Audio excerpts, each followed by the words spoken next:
Hi guys! Me and my boyfriend started building a self-built village around 6 months ago, and we finally finished it. And well, I would like to show you. It all started with our villager breeding center, which is down here. It's actually in the church basement. Uh,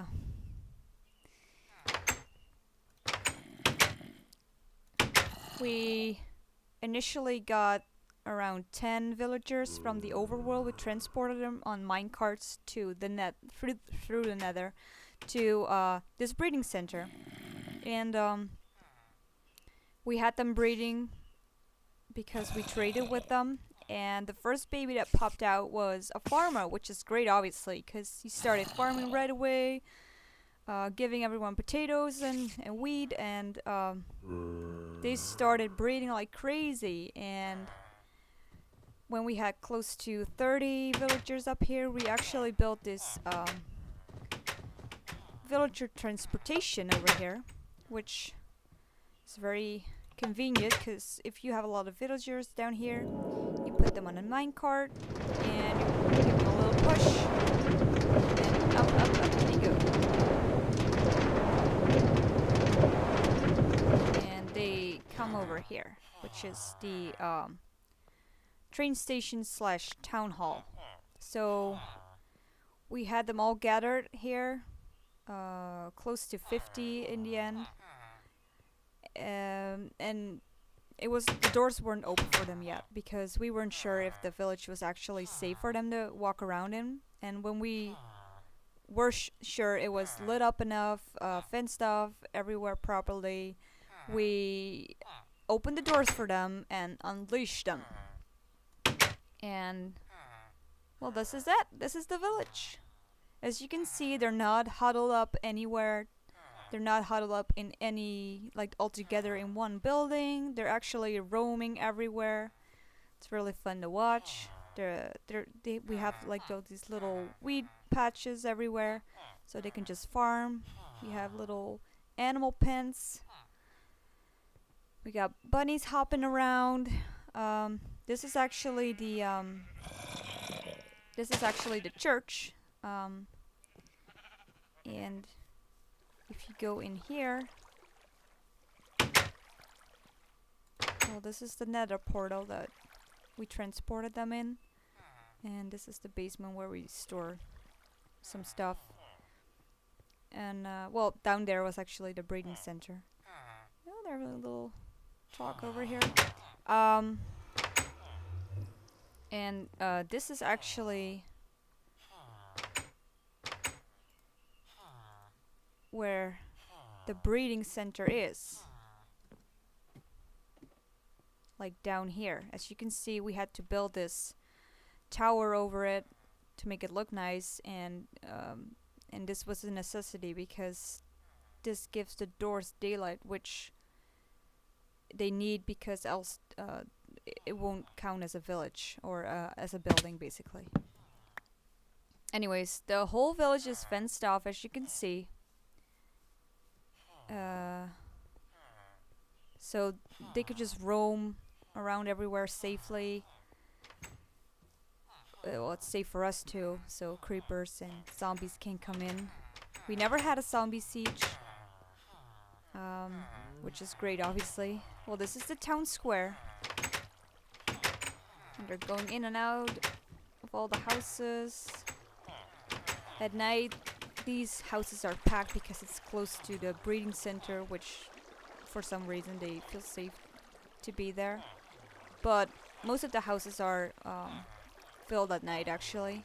I think we have 100 or more villagers running around here.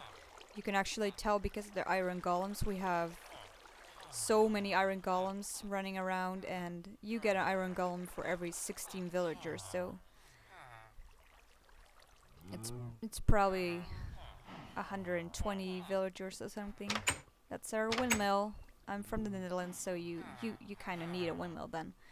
Um, well, some horse pens, and this is one of our gatehouses. We got another one that looks almost the same at the other side of the village. These are the two exits to the rest of the overworld, basically. And obviously the villagers can't get out through the gatehouse. And this is the library. I'd like to show you guys, because I think it looks pretty good. We actually came across a stronghold that had a library, so I made a lot of oh, look at him, he's reading a book. I actually made a lot of these bookshelves, but we also found a lot in the stronghold, which is great. Got a little enchanting table over there.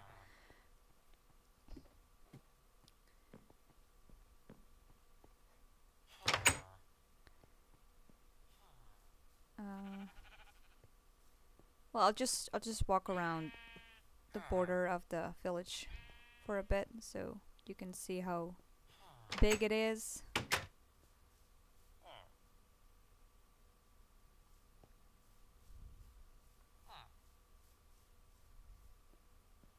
Over here we actually got a sort of like a little replica from the house we're actually living in.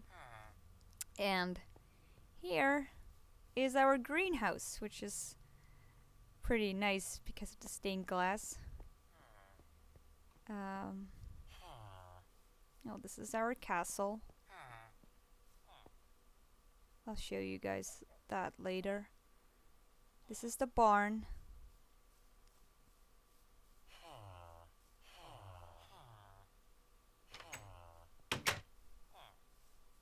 Let me go in. Well, the horses can go in here at night or when it's raining if they want. Oh, there's two guys standing over there. And we got some chickens over here.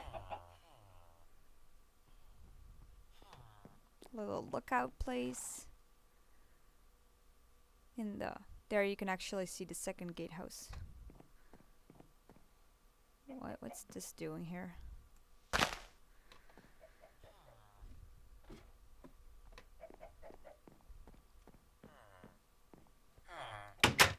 Okay. Let's continue. Well, I trapped two guys actually here, a farmer and a blacksmith, I believe. Well, actually we trapped villagers in every house, like at least one. So the game knows where the village starts and ends, which is like a necessity for well, if you want to overcome a zombie siege, basically, because the zombie sieges start outside of the outskirts of the village, so you really need to put down the borders of the village in order to well, not have a zombie siege, basically. This is a blacksmith house, as you can see. Like, there's even villagers up on a balcony. I didn't trap them over there. They can just go there themselves. It's pretty funny. This is actually a bakery and a cakery, the building I just showed you. With access to cows, which obviously you need for the milk and the wheat and everything to make the cakes. Oh, what are you doing here during the day? Your slime ball. No. Come here.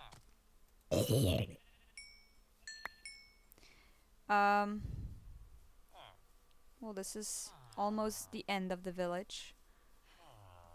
We ended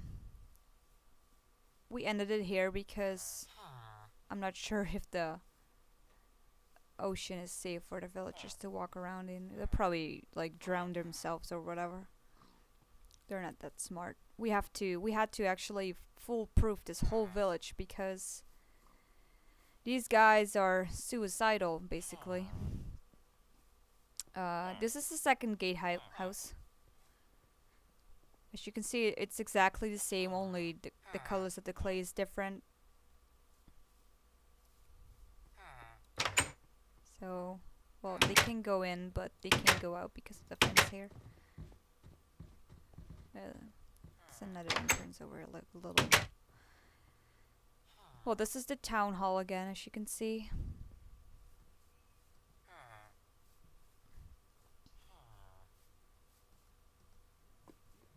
No, that's actually our beach house and our lighthouse, but they can't go there. This is another tower we built. A lookout tower. It actually has multiple levels, which is fun. This house actually has an underground tunnel. I'll show you.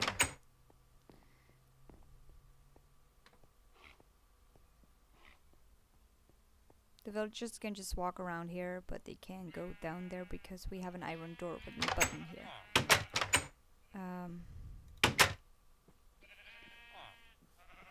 This is actually a quarantine house that I built. I haven't used it yet because I don't have a broom station yet. But for now, it's I actually built a farming patch here where the villagers can't come, so I can farm this myself and trade with them. Actually, I did trap 2 zombie villagers here.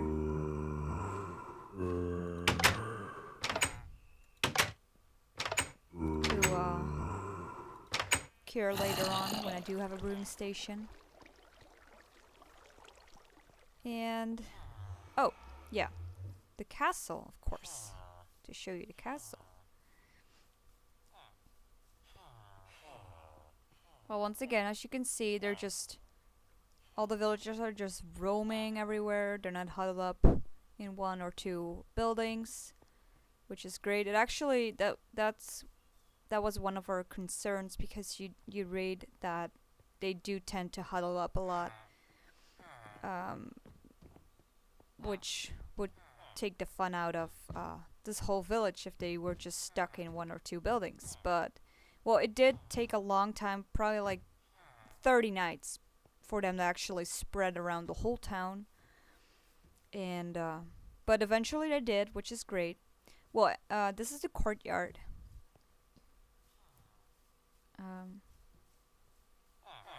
This is actually fenced off because this little fenced off area contains all the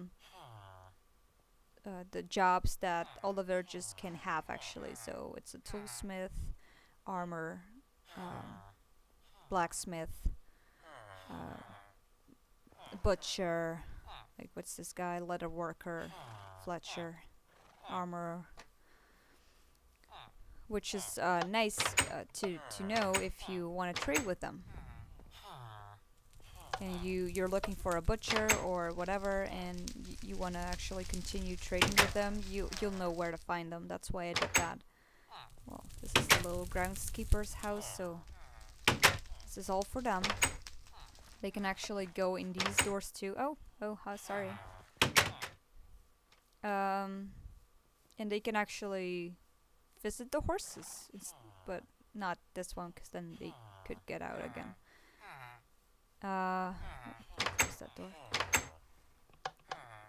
No, he got in. He was fast. Well, anyways, as you can see, we have iron golems walking around here too. We fenced this part off though of the castle because, well, like I said before, these guys are pretty much suicidal, and obviously they would just walk off these edges over here and just, well, die, or they'll get in a moat and drown. They're pretty crazy actually. Well, this is the moat ending up in a waterfall in the marsh. There's another waterfall of the other moat.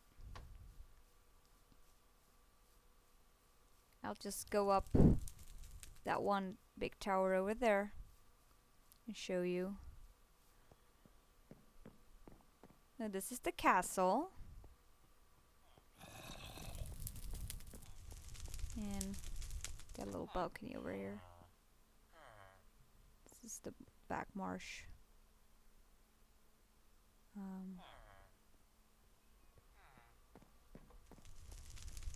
show you the prison too. We're actually trapped. We made some guard shacks, and we also have some of these villagers trapped here, and they can actually go outside. Why we did that is because uh, that's gonna be the border of our village, because we don't want a zombie siege to spawn in the courtyard, because the game doesn't recognize it as part of the village. So that's why we did that. Um, and for now it seems to work perfectly because we've never had a zombie siege.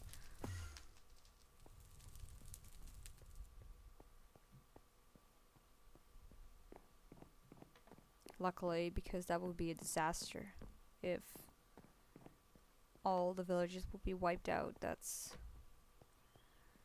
would be a disaster. Well, anyways, um, this is the overlook point on the town. As you can see, it's pretty big, and it was a lot of work to make, but I think it looks really good. And the funny thing is actually that I've never I looked around a lot, but I've never found anyone who quite built something like this before. I'm sure they're out there, but we never found anyone who, made a village like this before, the way we did it. Which is such a shame because it was a lot of fun to make it. Well, this is it, I guess. This was our village. Hope you liked it.